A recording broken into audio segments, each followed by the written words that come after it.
एक रात मैं अपनी माँ के कमरे में गई तो मैं देखकर दंग रह गई, क्योंकि कमरे में अंकल ने मेरी माँ को, मेरा नाम हसीना है और मैं अभी 19 साल की लड़की हूँ।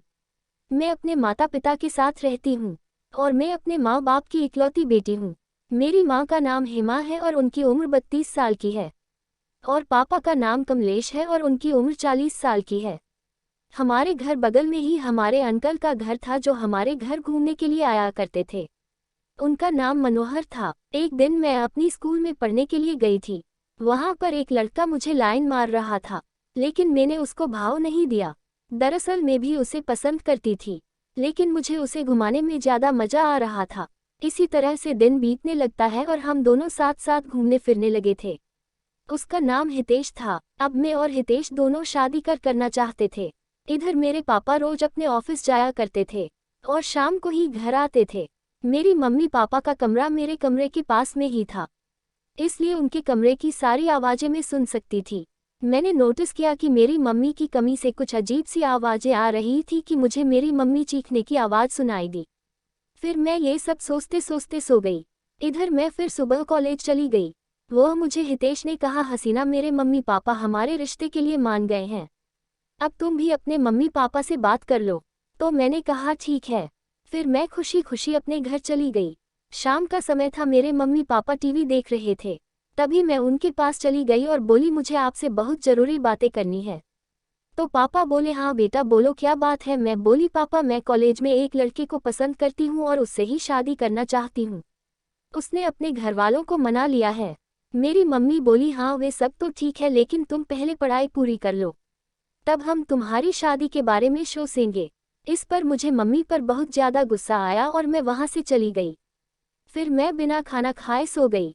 आज फिर मुझे रात में मेरी मम्मी के कमरे से आवाज़ सुनाई दे रही थी, और उस कमरे में से मेरे अंकल की आवाज़ भी सुनाई दे रही थी। साथ में कभी कभी पापा भी बोल रहे थे। मुझे कुछ समझ नहीं आ रहा था कि इतनी रात को मम्मी पापा के कमरे में अंकल क्या कर रहे हैं। उस कमरे की सारी खिड़कियां और दरवाजे बंद थे, इस वजह से मैं अंदर कुछ भी नहीं देख सकती थी।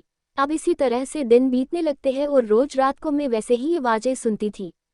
तो मैंने सोचा कि इस बात का मैं भी पता लगा कर ही रहूंगी। तो मैंने पापा मम्मी के कमरे में देखने के लिए एक जगह बना लिया। मैं मेरे प्लान के मुताबिक जब मुझे आवाज़ सुनाई देगी तब मैं देखूंगी कि यह कैसी आवाज़ है। हुआ कुछ ऐसा भी, रात को मैं अपने कमरे में सोई थी। रात को लगभग 12 बजे थे, तभी मेरी मम्मी के कमरे से आवाज़ आने लगी। आवाज़ सुनते ही मैं उस जगह पर गई और देखने लगी। अंदर मुझे कुछ साफ दिखाई नहीं दे रहा था, क्योंकि अंदर कुछ धुआं उठ रहा था। मुझे समझ नहीं आ रहा था कि धुआं कैसा रहा है। तभी मेरी मम्मी बोली, अरे बाबा ज़रा धीरे कीजिए, बगल वाले कमरे में मेरी बेटी सोई है, अगर उठ गई तो दिक्कत हो जाएगी। उस कमरे में मुझे कुछ धुंधला सा दिखाई दे रहा था, जिसमें मैं अपनी मम्मी पापा और अंकल के साथ साथ एक आदमी को भी देख रही थी। मैं उनके कमरे में जाना चाहती थी, लेकिन फिर मैंने खुद पर कंट्रोल किया और अपने कमरे में सोने के लिए चली गई।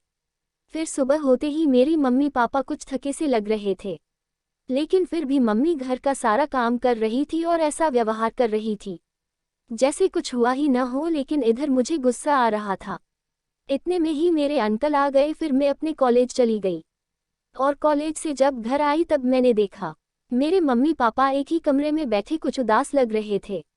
तभी मैंने मेरी मम्मी से गुस्से में बोला, मम्मी यह सब क्या चल रहा है। मम्मी बोली, कुछ भी तो नहीं बेटी, सब तो ठीक है। फिर मैं बोली, अच्छा जो तुम रात में कर रही थी, मैं उसके बारे में पूछ रही हूँ। रात में तुम लोग मिलकर यह सब क्या करते हो, और आप लोगों के कमरे में रात को अंकल क्या करते हैं।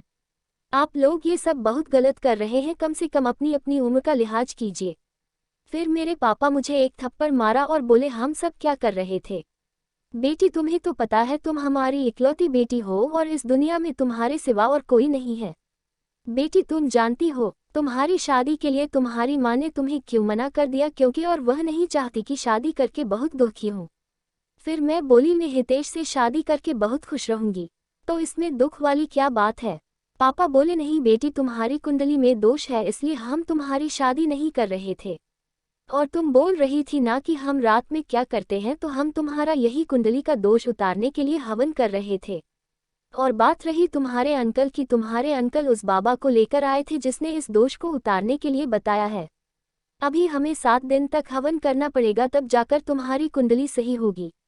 और यह सब होने के बाद हम तुम्हारी और हितेश की शादी कर देंगे। फिर यह सब सुनकर मैं भी थोड़ा इमोशनल हो गई और बोली, सॉरी मम्मी पापा, लेकिन आप लोग ये सब मुझे पहले भी तो बता सकते थे। तो मम्मी बोली, नहीं बेटा, हम तुम्हें डिस्टर्ब नहीं करना चाहते थे, क्योंकि इससे तुम्हारी पढ़ाई बिगड़ सकती थी।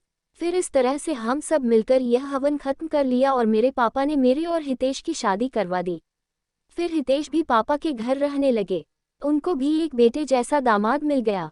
दोस्तों, रोजाना ऐसे ही और नई और मज़ेदार कहानी सुनने के लिए हमारे चैनल को सब्सक्राइब करना ना भूलें। धन्यवाद दोस्तों।